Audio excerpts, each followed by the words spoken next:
Hello, welcome to another episode of Purple Insider. Matthew Coller here, along with WCCO Radio's Paul Hodowanic, and we are going to co-host a fans-only question, Paul. So I've got an episode with fans-only questions. Correct. That's what the episode is.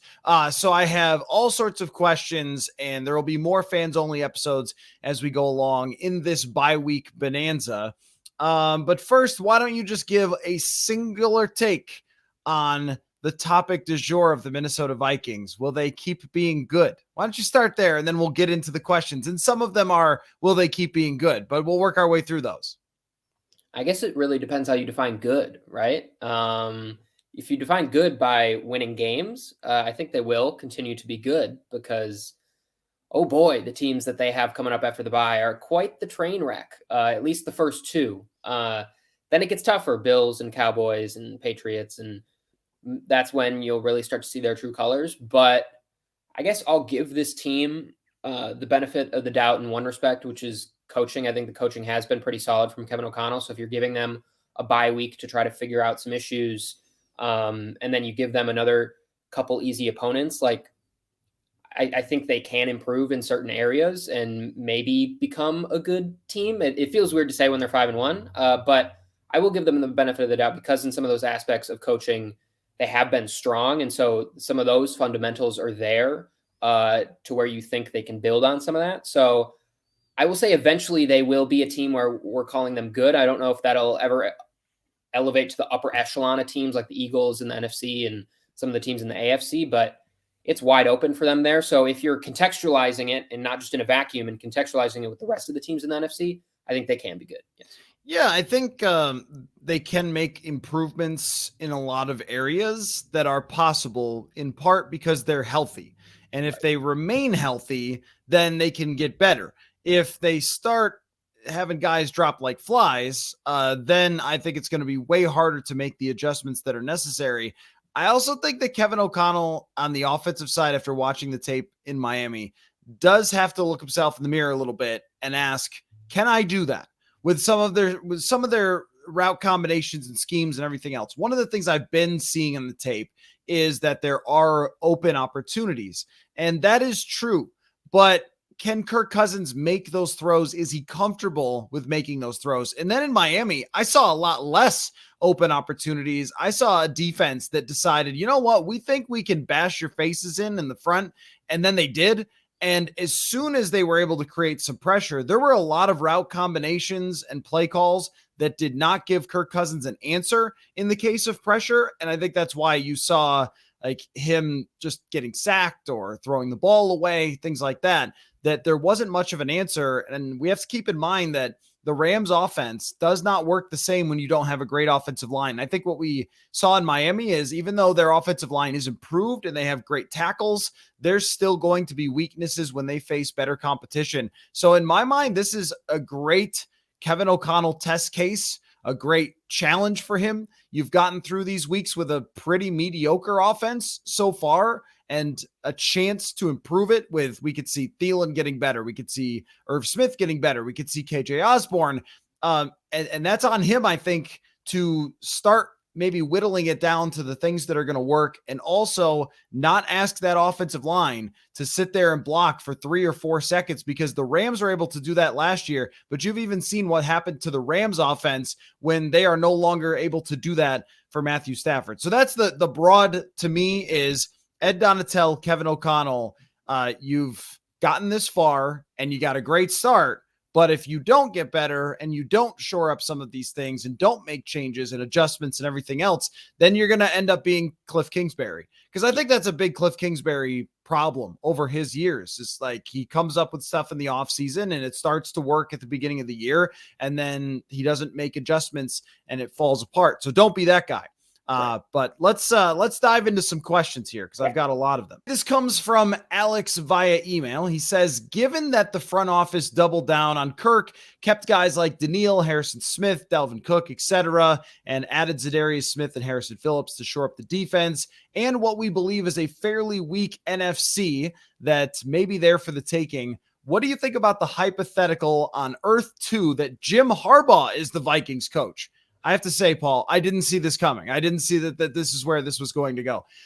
Because the Vikings decided to be competitive now, I would ideally prefer what I consider an elite coach in Harbaugh to a first-time coach in Kevin O'Connell. If they choose to rebuild, I don't mind going for KOC.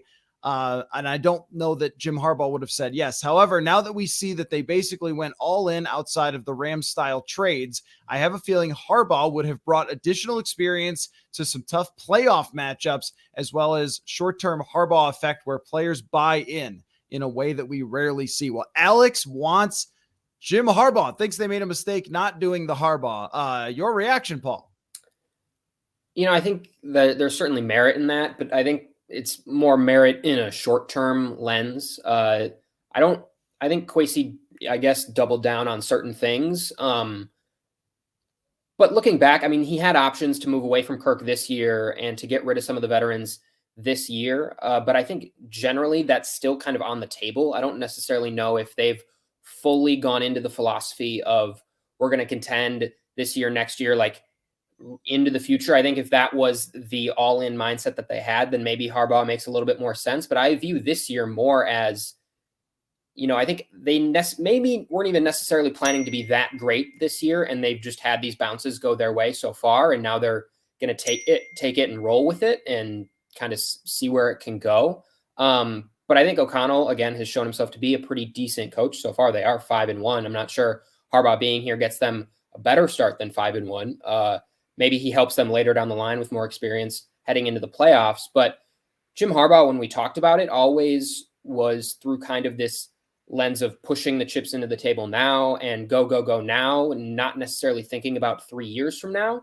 And while I think pushing a little bit of money for Harrison Smith and others into the future certainly kind of shifts your mode to, okay, maybe we are going for a little bit more this year. They can still get off Kirk this year, or at the end of this year, if they want to trade him. There's still really ways that they can pivot. And so I think I would hear the argument for Jim Harbaugh, but I don't necessarily think it gets them in a better position than they have been so far. And I'm not quite sure it helps them that much going later down the road. And so if they still have thoughts in mind of what does year 4, year 5 look like, it probably looks a little bit better with a coach like Kevin O'Connell in place than it does a coach like Jim Harbaugh. I also think if we, there's a few things to talk about with that. I mean, is player buy-in a problem with Kevin O'Connell? Like, I don't see that as a problem at all. I think, in fact, it's probably his biggest strength. I think he's managed the clock much better than, Mike Zimmer did last year. That's been an improvement. He hasn't thrown too many ridiculous challenge flags or anything. They're not getting penalized really much at all, which is yeah. I mean, and in the vibe, we talked about this a lot, was like, what are the vibes going to be like? Because every coach says, oh, we're going to fix the culture, we're going to do this, that, and the other thing. But Kevin O'Connell has, I think, tangible buy-in from the players where you can really see them gelling together as a team. And it might be one of the reasons that they're 5-1 so far. And they have had high praise for the way he's handled players really from day one in minicamp, training camp, the way that he did not play players in the preseason, gave veteran days, was smart about their bodies, which seems to be paying dividends now at this point when they've gone through a lot, going to London, back to Miami. He's taken a very, I'll use a Kwesi word, but a very intentional approach to everything from player health to how he's trying to work with the wide receivers to get their feedback to on and on and on, which Justin Jefferson talked about just last week about having conversations and having a dialogue with Kevin O'Connell about even just where he's lining up and what he's doing and things like that. So that to me has been one of the biggest strengths of their 5-1 start, is the overall culture and the feeling around this team. And I know winning helps this, but I think they even survived their big bump in the road in Philadelphia and came back strong from that. I think that's what you want to see. Is Jim Harbaugh going to be better at scheming than Kevin O'Connell? Now, I mean, I have some questions about the play calling and about how they've sort of been mixing and matching Kubiak with the things that Kevin O'Connell seems to really want to do, which is send all these deep route combinations and things like that. And they're not resulting in throws down the field. So I do have questions, but when we look at their scoring output when we look at the fact that Justin Jefferson is third in the NFL in yards. That has not been a problem at all. He's driven the offense as we expected him to do. Like, what is it that Jim Harbaugh would have been doing better at this point? Like, Jim Harbaugh hasn't coached in the NFL since like 2015. I mean, it has been a while. So I guess if you think that he's a much more dialed into the 2022 NFL than someone who won the Super Bowl as an offensive coordinator last year, you're just missing me with that point. That was actually one of the reasons I didn't like the idea, aside from the fact that I think the guy's a lunatic. Like, I mean, I really do. Like, I think he's a college coach and at this point in his career, and has been for a long time now in the college ranks. And there's a reason why no one in the NFL wants to bring him back. Yeah, that's not one I look at and say regrets. I mean, in fact, I look around the league and say, all right, Daboll is a home run. And even if they weren't 5-1, you'd still be saying like that team is organized and playing like a real football team, as opposed to totally lost with Joe Judge. Nate Hackett's a complete disaster. His quarterback's, probably the root cause of that, but still, even the way he handled game management stuff, I mean, I think that O'Connell looks like one of the best hires in the NFL. So this is not one where I'm going back and saying, well, you blew that one. And I don't see how by the time they get to the playoffs, if they've had a whole year of winning, why Jim Harbaugh would suddenly be better than Kevin O'Connell. I think people got really, really hung up on what happened 10 years ago. Kind of like John Gruden with Las Vegas. It's like, yeah, but he won the Super Bowl with the Bucs like a million years ago. And the NFL changes fast. So yeah, no regrets with that one, Alex. Next question comes from @StockMarketSco1. Let's see. The bye week is about rest and self-scouting. Talk me into the Vikings improving enough during the regular season to be a true contender in the NFC playoffs. They can't keep getting away with this. Can they? Your thoughts, Paul? Yeah, I think we've talked about this before, but I think where I think the improvement lies is in that offense. I think you touched on a little bit. There's probably some schematic adjustments and tweaks that they can make. I think some of the players on their offense can just play better than they have played. I think Kirk is having one of his, worst years since he's been a Viking, despite the 5-1 start. If he just kind of regresses back towards where he can play, that's a little bit incremental improvement. Same thing with Adam Thielen. He hasn't played very well to begin the season. Dalvin Cook has been kind of very boomer bust. And maybe those are just how those players are going to be right now, or how they're going to be like the rest of their careers. And I can be talked into that for sure, but I can also be talked into them improving a little bit with more time in the scheme and more time to figure it all out. And so I think the offensive side of the ball, there's clearly places and spots where they can improve, because I don't think you'd say they've overachieved in any way, despite or with how much talent that they have on that side of the ball. On the defense, it feels like when they're one of the last in yards allowed, but right in the middle of the pack in points allowed, that is that bend don't break working, but you're assuming those regress a little bit back to the mean. So I'm going to have a tougher time, especially given the cornerback group has held up despite having some major question marks. And we saw against Miami, the defensive line finally come into its own. I think those units are generally playing pretty solid and up to their talent level, or even the cornerback group might be playing a little bit above what we would normally expect from them. So on that side of the ball, I don't know how much I see them getting better just because of the talent, but on the offensive side of the ball, I think there is a little bit of room for improvement there. And we saw this with the Rams last year. The Rams through like 10 weeks, their offense was like broken. There were national pieces getting written about what is going on with this offense. Obviously, they're able to turn it around. And so they probably had a little bit more talent on that side of the ball than the Vikings do. So talent at some point is going to win out in all of these situations. So I don't think that is an apples to apples comparison, but it is just a reminder that we're 6 weeks into the season. The way this team looks right now is much different than it's going to look 10 weeks from now. And if they make it into the playoffs or a little bit further, 10 weeks further out, like there are many adjustments to be made. Injuries are going to happen. Things are going to happen. But if we're talking about which side of the ball I think can see more improvement, it's that offense as O'Connell just becomes more comfortable, as everyone becomes more comfortable in that offense and things continue to gel a little bit more. Yeah, I think when you look at the stat page, you see Adam Thielen averaging 9.8 yards per reception. KJ Osborne has only 177 yards so far through 6 games. And Irv Smith Jr. is almost like handing off. He's averaging so few yards per target.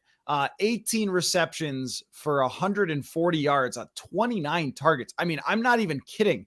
That's 5 yards per target or something like that. I mean, that's not good at all. 4.8 yards per target. Dalvin Cook is averaging more yards per target than their starting tight end, who I think has room to improve, because we have seen in the past in flashes a different version of Irv Smith Jr. that has just not shown up so far this year. Now, you can't throw him screen passes behind the line of scrimmage. I don't think he's ever going to be that guy that catches the ball and just lightnings down the field as a tight end, but he does have some downfield capability that has not really been utilized at all so far. Same for KJ Osborne. Adam Thielen might just be a possession receiver at this point, but those other guys are young. And I think you can find ways to work the ball down the field to them. I also think that they have to look pretty closely in the mirror at why their running game is not spectacular. I mean, I think part of it is Dalvin Cook is not the same. And I know he had one big run, but the whole rest of the game was like not successful in running the ball. And it kind of reminded me of like 2015 Adrian Peterson, who led the league in rushing, but also led the league in carries. And I believe also led the league in negative carries. And that's been Dalvin Cook this year, is that it's just been a lot of like 2 yards, 2 yards, 2 yards. And you break out a big one and then 2 yards, 2 yards, break out a 15 yarder, that kind of thing. But it hasn't been as consistent as it was in the past. And right now, they are sitting at 23rd in rushing yards and 21st in rushing yards per attempt. And the reality of the Minnesota Vikings with Kirk Cousins is it does start there. And maybe Kevin O'Connell is also learning as it goes along, is that there's a reason why it's had to start there in the past. But I think that if you're looking for places that they can get better on the offensive side within the numbers, that's where it says it to me that they can be better in rushing the football, and they could definitely hit on shots down the field much more often to KJ Osborne and potentially even Irv Smith Jr. If they don't, then it just won't happen. And with the current version of their team, 14th in points, 11th in points against, like that just doesn't get it done to make you a real contender.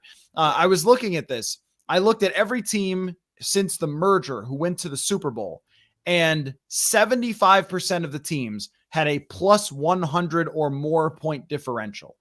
And right now, the Vikings, I think, are like plus 19.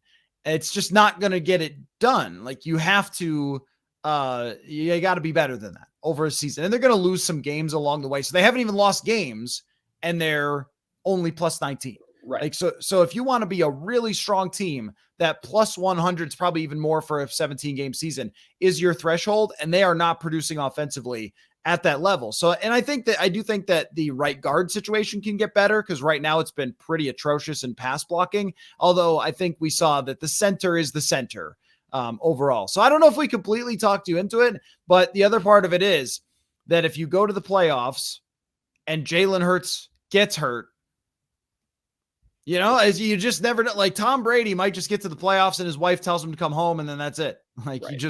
you just beat Blaine Gabbert or something. Yeah. And there are some underlying statistics that show this offense probably has some room to just get a little bit better. I mean, in terms of generating first downs on first down, they're the top team in the NFL. So they're the best team in on first down, getting a first down on that play. And so what that tells you is when Kevin O'Connell has the full playbook to use, he's able to generate, and Kirk is able to generate good plays that are moving them down the field. It's just they're struggling on third down, and they're struggling a little bit more on second down when the defense can dictate those terms a little bit. So that's why you go back a little bit to the running game, is if they can get the running game and get themselves into like a second and mid, like Football Outsiders kind of can measure DVOA at different points on the field. And the Vikings are the number one team in DVOA from the second and middle section of the field, or like when they have second and mid yards, 6 to 4 yards. So it's all about, can they stay ahead of the sticks? And so if they can do that with the running game, or just leaning a little bit more into the passing game on first down, then they can get into spots where they're controlling things. And that's when this offense really works. Like, again, measuring by DVOA, when they're in third and long, they're the worst team in the NFL. So that just puts you into what they need to do on early downs to get third downs more advantageous for them, because they had that 12 for 15 game against the Bears. But other than that, they've been pretty atrocious on third downs this year. And you expect that because it's a smaller sample size of just how many third down plays you're going to get. And just generally, because the offense seems to be working on first down, generating first downs on first down, you'd think some of those third down numbers will get a little bit better for them. But I do agree, it probably stems a little bit from, can they just eke out a little bit more from that running game to get them into more of those advantageous situations? Because this team, with that, with a little bit of a couple shaky pieces in the offensive line and what we know about Kirk, if they do fall into those third and longs, that's really, like, me telling you they're the worst by DVOA isn't surprising when we talk about third and long. Like, that is just kind of what you would expect. So can they get a little bit more ahead of the sticks with the run game? I think that's when you can see this offense improve holistically. Yeah, I mean, it does feel funny to talk about it like this, because that seems like what would a Mike Zimmer say? He would say you have to get Kirk Cousins in second and favorable so you can run those play actions. And it's right. It's been right. It's always been right. And they have not been able to do that. The question is, can they really do it? I mean, do they have the run scheme? Because think about this, Gary Kubiak in the past and his son and Kevin Stefanski, they were all really, really serious about the run scheme. And I don't know if that's the case with the Rams style offense. I mean, the Rams running game kind of just exists to exist since Todd Gurley was there. And then everything is about all the passing concepts. And that's kind of how it's felt a little bit with the Vikings running game. And I think that they need a little more attention to detail on that matter, because if they can consistently run the football, then they can be much more dangerous in those play action situations. So I don't know if we talked him into it, but we talked kind of around it. All right. This from at Sam Root on Twitter. Let's see here. Report card for the bye week. Please give the Vikings grades to this point in the following categories: execution, situational, style, and results. What will they need to do to improve their grades over the last 11 games? So that was execution, situational stuff, style, and results.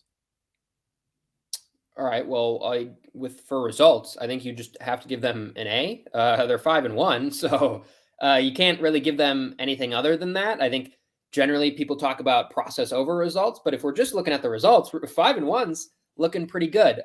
So that's an A. Execution. I mean, it's been shaky a little bit on the offense. They've talked about that, of where just Justin Jefferson doesn't run the right route, or they don't situationally block a guy that's coming around the edge, or things like that. So I think there's certainly spots to improve there. And I think similarly on the defense, there's some spots in execution to build on. But again, you don't get to 5-1 without executing enough.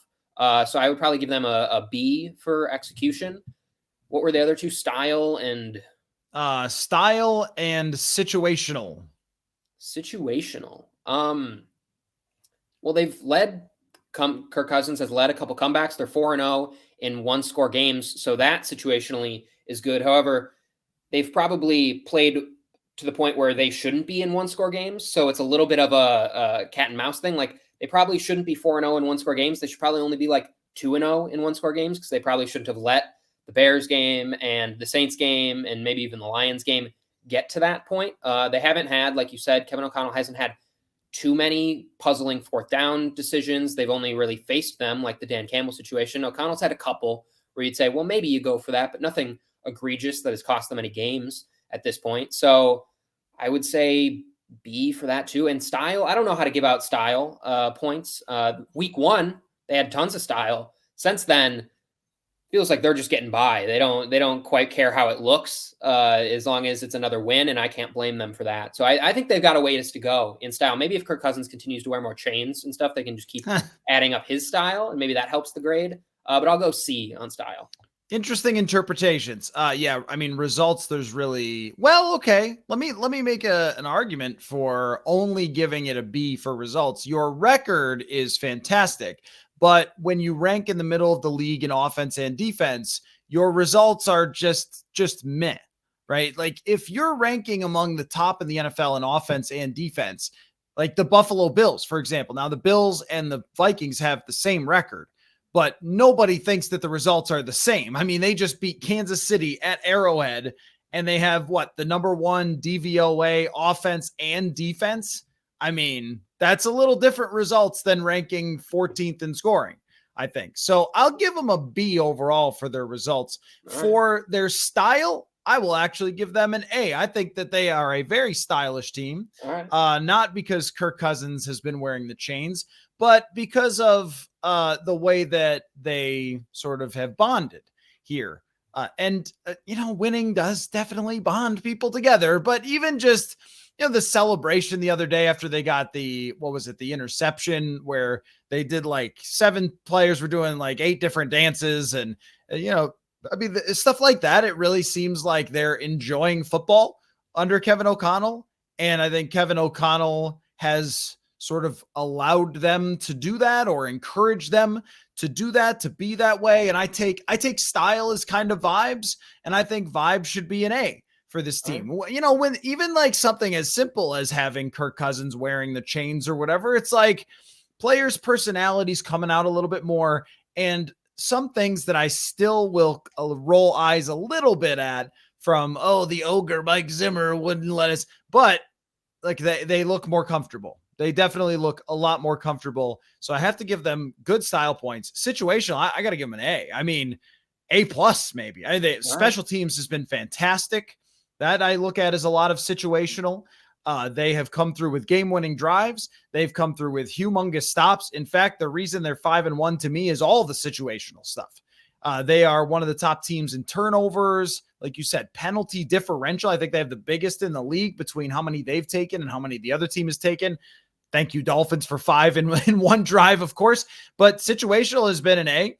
Execution to me has just been a C. I think it's just been pretty bleh because the execution to me is on a play-to-play basis. Does it look like everybody's locked in, everyone's on the same page, and you are knocking it out of the park play after play after play?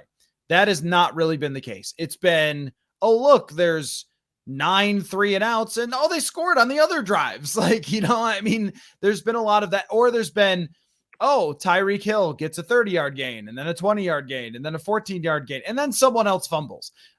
So I think that the execution part is kind of shows up in the yardage, where they're 19th in yards for and 26th against. That's the play-to-play stuff. That's why they don't rank super high by the stats like DVOA and things like that. But that's a good question because it kind of takes us out of the rank the offense, rank the defense. Next question comes from @The Crowbar on Twitter. Love the show. Fans only question. Can you talk me into the Vikings creating their own luck with these wins? For example, what they are doing to cause other teams to take an egregious amount of penalties or force Dan Campbell to make poor decisions or cause the opposing kicker to miss a field goal. Is there an argument to be made here that they are in some way causing their own luck? Your thoughts, Paul? I think there is a little bit of an element to that in every scenario. You have to get Dan Campbell to that 4th down to make them have to make that decision to end up kicking the field goal. You have to stop them at that point to get them there. So I think there's an argument to be made. The Saints have to kick that 60-yard field goal because that's their only option at that point. So there's a little bit to that. Those things don't just happen. You have to get them to the point where those things are happening. But I also think they've created the point where they have to get lucky. And I mentioned that in the other answer. Like some of the things that they've done and the ways they've come back in games and survived in games is because they haven't executed in other areas. And so it gets to the point where it now has to be a coin flip. The Vikings didn't have to let it be a coin flip, and then it did. And they've come up on the right side of all of those so far. So it hasn't hurt them. But I think in a lot of ways it didn't need to come to this. Like they should have been able to close out opponents. They should have been able to blow opponents out. Now that's just not happening widely in the NFL. I think we've seen this last week, a lot of people talking about the margin for scoring. The scoring margin is the lowest it's ever been in the league. So it's happening league wide that there's these close games. So the Vikings certainly aren't outliers there, but a lot of their luck comes down to they're not getting injured and they're benefiting from these calls. And so on the injury front, that's like everything we know is telling us that's really random. Now, the Rams and their sports science division had several years where they were able to kind of avoid injuries at a really strong rate and kind of gets to the point, are they bucking the trend more than other teams? It's still quite a little bit hard to tell. And now this year, maybe that's coming back to them a little bit. Stafford's hurt, offensive line's hurt. So I don't know if you can really say they are stopping injuries from happening at a much better rate and kind of creating luck that way. I just don't quite buy into that a ton. I think they're certainly helping themselves a little bit there. But I think in general, a lot of their luck is exactly luck. And so they have to put themselves in those positions. But I also think regression is going to tell you that's going to come back a little bit. And so they can create their luck by not needing to have these coin flip opportunities. And that's by getting better. But I don't necessarily know how much ripping the ball out is sustainable from week to week to week. Can you make another team miss a field goal? Only if you block it. Not, and in no other way can you make the other team miss field goal. I guess if you try to ice the kicker and it works, but I think that all the numbers say it doesn't really matter. Like it's not predictive. Icing the kicker doesn't really work. You could try it if you want, but it doesn't change the percentages. So you can't do that. You cannot make another team fumble, really. Like you can make a play, but there isn't like a skill that you teach your players or a strategy where you're like, make them fumble. There is a hit stick on Madden, the old Maddens especially, where you just be like, pow, and you flap that, what is it, the little it was PS2, you could really like smack it hard. Yes, the hit stick or whatever. Yeah. The whatever they called it, you had it was the hit stick, but you had the two little wheelie doos, right? And if you hit the one super hard, you could definitely cause a fumble. That's not a real thing though in real life. Harrison Smith said after the game, he goes, that never happened. Like that, I wasn't planning for that to happen. Like I just fundamentally, I know to go up high to potentially get the ball, but he's like 90% of the time that's not coming out. It just happened to come out. So even them, like they're not relying on those things. And not only that, the ball bounced right to Cam Bynum. It was Cam Bynum, right? Yeah, bounced right to him. Like if that ball bounces right to Tyreek Hill, then we might be talking about what an unbelievable loss for the Minnesota Vikings. And this is the thing about teams that are in the middle, is that you often live and die with these things. That I was mentioning those point differentials for teams that had gone to the Super Bowl. The 16-0 New England Patriots outscore their opponents by 320 points. If you outscore your opponents by 320 points, you do not have to talk about bounces. You don't have to talk about luck. You just whooped everybody. That's 20 it. Points a game. Oh that's God. it. That's it. That's it. If you're outscoring people by 20 points a game, then that's how you don't have to ever talk about this. But I mean, this happened. I think it was the Raiders, maybe last year, 2 years ago, that the Raiders won. I think it was every win they had was a one-score win. And it was the same kind of deal where they were having that discussion. Like, are we just a clutch team? Is Derek Carr just big in big situations? And the answer is like, maybe, yeah, kind of like that a quarterback can be. But overall, we've even seen the Raiders regress this year in that area. Because I think it was last year they had something like 8 wins that were by one score. And already this year, they've lost every game by one score or something like that. Like it happens all the time with teams that are just kind of floating around in the middle. That's why you need to be better than that, so you don't have these situations, because it will go the other way for you eventually. And it nearly did in all of these games. That doesn't mean that you didn't earn it and make some great plays. So players who make great plays in these games should be celebrated. Like they stuffed a run against the Lions that made them, try that field goal senselessly. They, caused the fumble from Jalen Waddle. He didn't put the hand on the ball. And, Amir Smith-Marset, who got cut, by the way, for all those upset that the Vikings moved on from him in training camp. He could have stepped out of bounds. So when you're playing with fire like that, it will burn you eventually. So that's why they have to come out of the bye week simply better, is the way I look at it, to have the same results, or you are going to live and die with that randomness and with that luck. So no, I don't think there is any way to cause it aside from whooping the other team. That will cause you to have better luck because you won't have to rely on it. All right, this from at BSCHIWAL. No idea how to pronounce that. Let's see. You have sent, this is a question regarding you, Paul.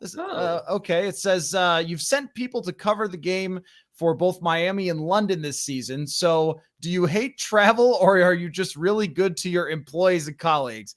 Answer the question, Paul. What do you say? Just very good. Matt is definitely not making me say anything. No, Matt asked me to pick any game that I wanted to go to. And so, I could have picked Detroit in November. I could have picked, the Bears later in the year, and something about Miami just really was speaking to me. I'm not What sure what was it? Yeah, I'm I not don't sure know. what that was. So no, me and Jonathan got to pick one game to go to. I don't think Matt hates travel. He'll be to some of the other games. Hmm? But he wanted to give us the opportunity. It's been a few years since I've traveled to cover games, actually since back in college when we had a budget to send me to cover some games. So it was fun to get back out there and do that. But I don't think it stems from you hating travel, but maybe. I don't know. It does not. No, and I'll be traveling later in the season. I just booked my travel to Buffalo, and I'll be doing Green Bay. I'll be doing Chicago if it matters. That's week 18, right? If they're playing for nothing, I'm not going all the way to Chicago to watch Nick Mullins play. But otherwise, and maybe we'll see. Like we'll see how big some of these other games are. Brian Murphy's actually going to cover it for me in Washington, so that's going to be really cool. And Murph always brings it.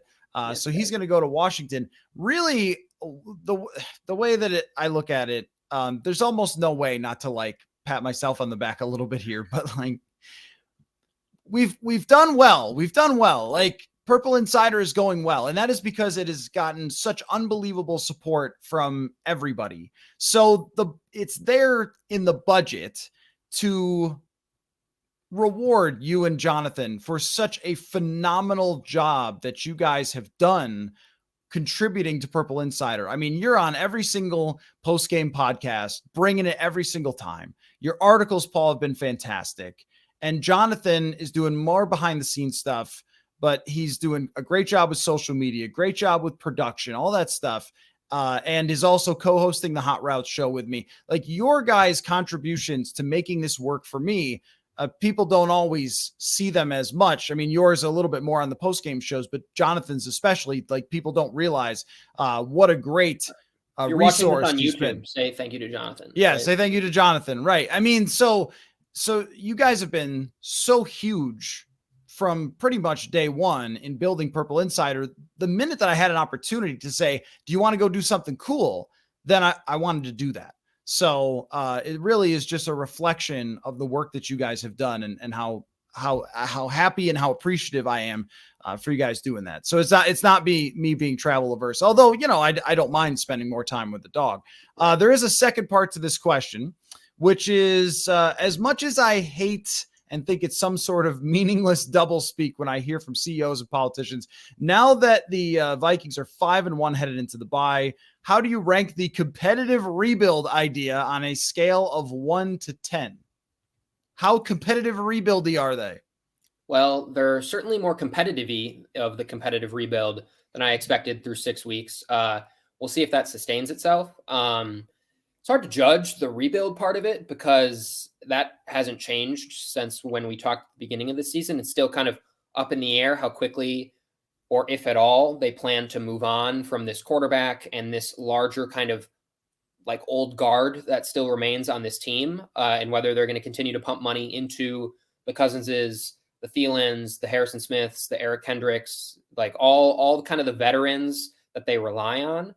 So the rebuild part is still difficult to grasp and to really understand, and we won't quite know that until the end of the year. But in terms of the competitive part, I think they had to straddle the line to have a good season, and they are currently doing that. They're 5-1, and they're doing it in the way that probably this team with this talent has had to do it, and it's getting by situationally and doing just enough. And so I think the competitive rebuild is going according to plan. I think this is what you hoped for when you're saying competitive. We're competitive right in the mean term, but we didn't have to trade a second-round pick for Yannick Ngakoue.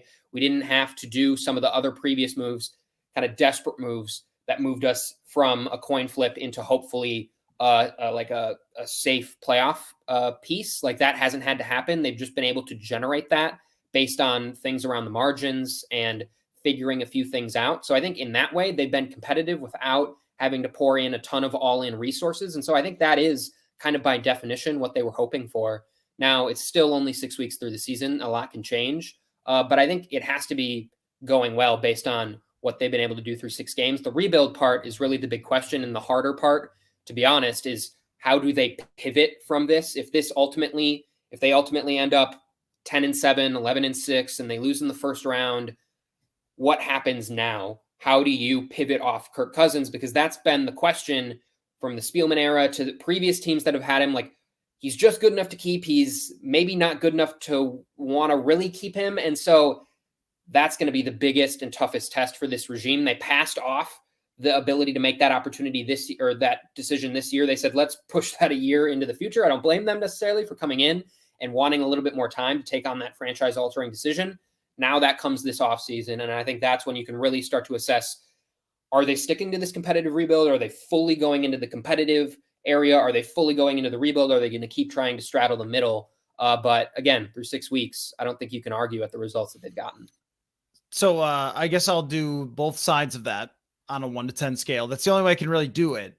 I would give the competitive part a 7. Maybe you could talk me into an 8, just considering the landscape of the league.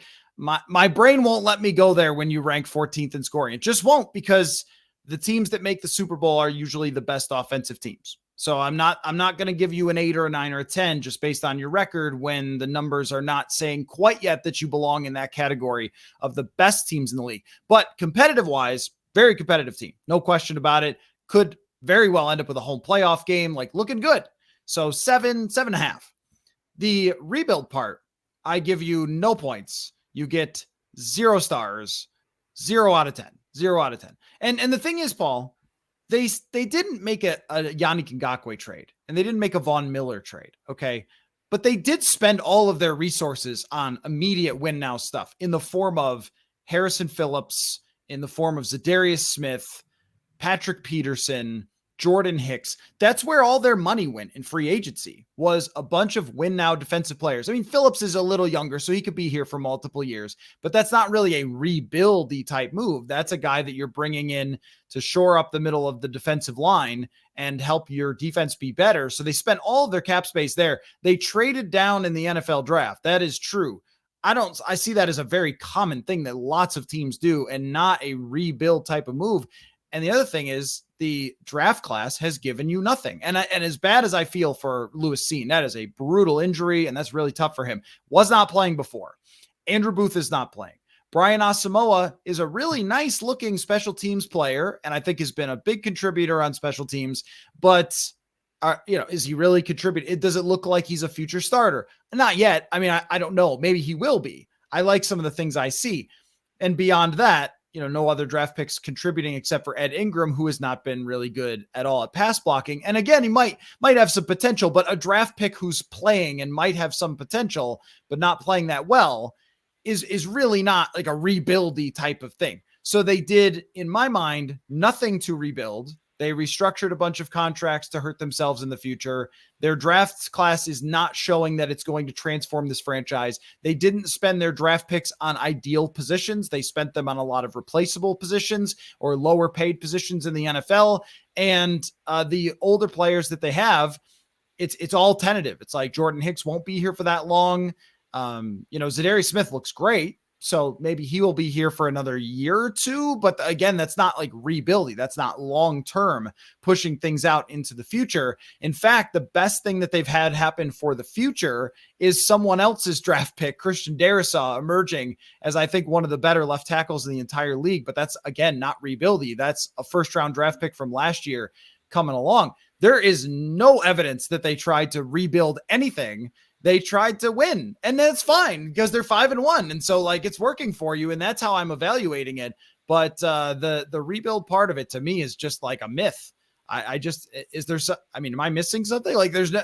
And I mean, when you spend all the way to the cap too, it's not like they helped their cap future. They spent all the way to the cap. So you say, well, they didn't, go all in, but they have $400,000 in cap space. So they kind of did. Right.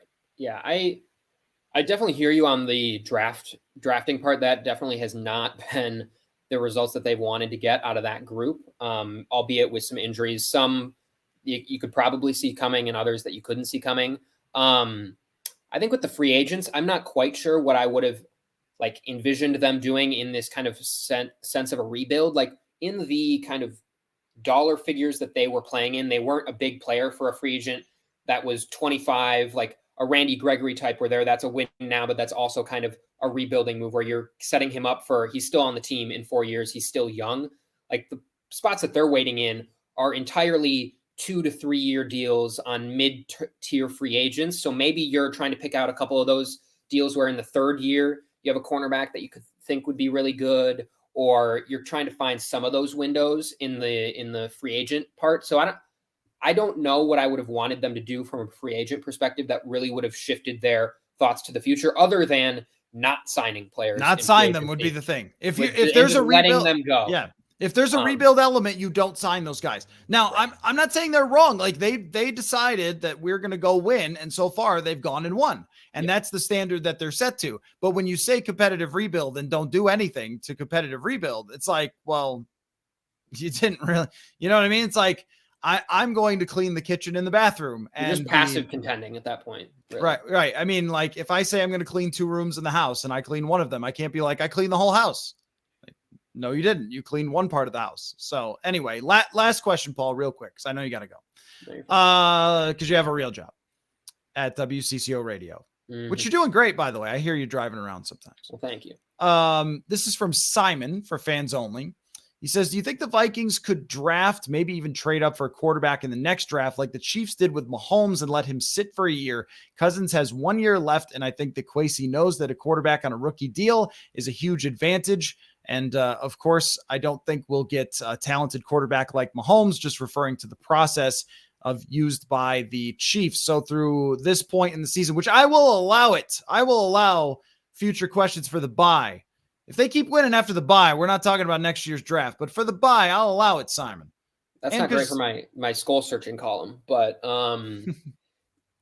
yeah, I guess it's a possibility just based on if Kwesi really values that first-round quarterback, which I'm sure he does on the rookie deal. He's smart enough to know all the things that we've talked about and pretty much understands that to a T.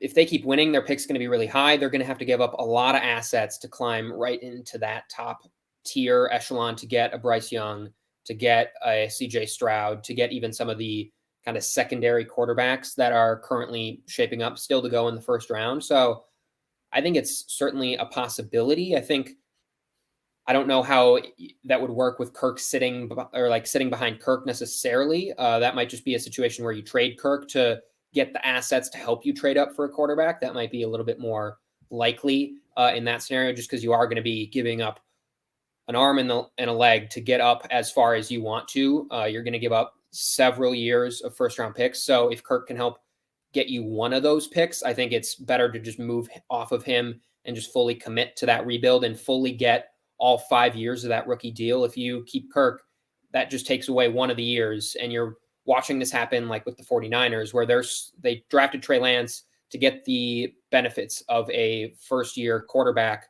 or a rookie quarterback, and now it's going to be year 3 before you even see him once. And so that's not taking advantage of it. So I think they certainly could put one to play behind Kirk, but at this point, doesn't feel like that's the likely outcome where they give up everything in Kwesi's second year to go up and get one guy. Now, if they find someone they fall in love with, like the Chiefs did Mahomes, then by all means, give it a go. But if I don't see that as a likely scenario at this point. So I have the draft order up for next year, which, like 30th, right? Which will change. Yeah, it's really about the people at the top.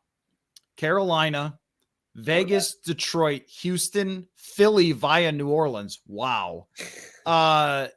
Houston again, Seattle, Pittsburgh, Arizona, Jacksonville, Chicago, Washington, Atlanta, Seattle. What do you hear in there? A lot of teams that either need quarterbacks at the very top or are very close to trading up. So Houston has 2 picks. Let's say they take CJ Stroud and then trade back with the other one to Washington or something, who's right there on the doorstep and will probably be in a similar spot.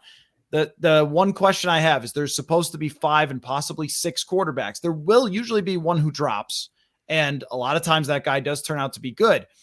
But I also wonder, like, are there so many teams that are going to be wanting to draft quarterbacks, knowing that it's a good class, that you just get left out of that party, or the price to play poker is far too high? Right. I think that's very, very realistic to think about. Teams waited last year, so now they're not going to be as patient. I think they're like, we waited for this class, and we're going to get one. Here's the other thing, too. If Cousins ends up with 106 quarterback rating, the Vikings are 12-5, and they win a playoff game, I mean, is it the right move? Yeah, probably still. I mean, he'll be 35 at that point. And you just have to start thinking toward the future, and he needs another contract and everything else. And you don't want to end up with the Russell Wilson situation. And already we're kind of going like, is he okay out there? Yeah, I mean, I think on many, many levels, it makes sense. But this is kind of the danger of the competitive rebuild, is that when you win this much, and they should go for it now at this point with Green Bay floundering, but like when you win this much, it takes you out of that, not only just the very top, but also easily trading up to the very top if you need to. I think that what you laid out is the play to draft someone, either let them sit or play them next year and make them your future. But the more you win, the harder that gets to tell Kirk, no, actually, we're going to draft a first round pick as opposed to getting you another receiver at the top.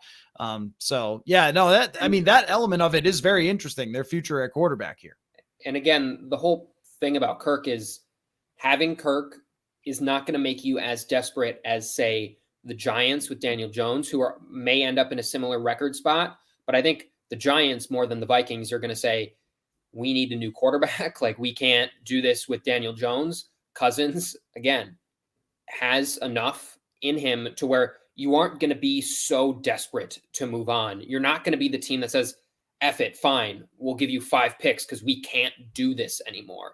That might be the case for a Houston or a Giants or any number of these teams that are going to be maybe in the middle of the pack because they're winning more games than they would expect right now. Like, there's going to be more desperate teams than the Vikings, especially if the Vikings make the playoffs and win a playoff game, to the point where when the bidding starts going, they don't feel like a team that's going to just throw everything in and say, yeah, we can't do this anymore. We're going all in. Like, that is just not where Kirk puts you. He puts you in a spot where you wish you had someone, but maybe I'm not going to give up 3 first-round picks to do it, because actually Kirk could probably maybe do it. Like, this is the whole talking yourself into it thing that happens every year, and why I don't think the Vikings rise to that level of urgency that some of these other teams probably would if they're going to give up a ton to move up. Yeah, and you look around the roster, and when you try to look into the future, there's positions that they're going to need to fill with older players or expensive players who they might not be able to keep long-term and so forth. Like Danielle Hunter's situation is kind of tenuous and so forth. You're going to need to take someone with your first round pick for your roster and your roster strength, possibly a wide receiver at this point, with the fact that Thielen is just not on the same level as he used to be. So there's a lot to consider there. There certainly is a lot to consider. If Cousins ends up with an 84 quarterback rating and they still win sort of despite him in a lot of ways, it would open the door for them to much easier have that conversation and say, let's just draft whoever the 5th guy off the board is. It doesn't matter in recent years. So yeah, I mean, that is something to think about as we go forward. Great questions. I mean, you see why I do these episodes, Paul. These questions are fantastic from everybody. And I appreciate your time today, jumping on, doing a little fans only. I just thought we have way too many good questions. We need to use these as topics. So good stuff from you. And we won't see each other in a post game until after the Arizona game. So I'll be in Penn State rooting on the Gophers. Oh, yeah. Okay, great. Good for you. My wife is actually calling that game for radio as well. So national radio. So she's going to be there as well. So say hi to each other. Anyway, that's an awkward way to end the podcast. And we'll see you all. We just lean into it. Yeah. Goodbye. Have a good day. See ya. Football.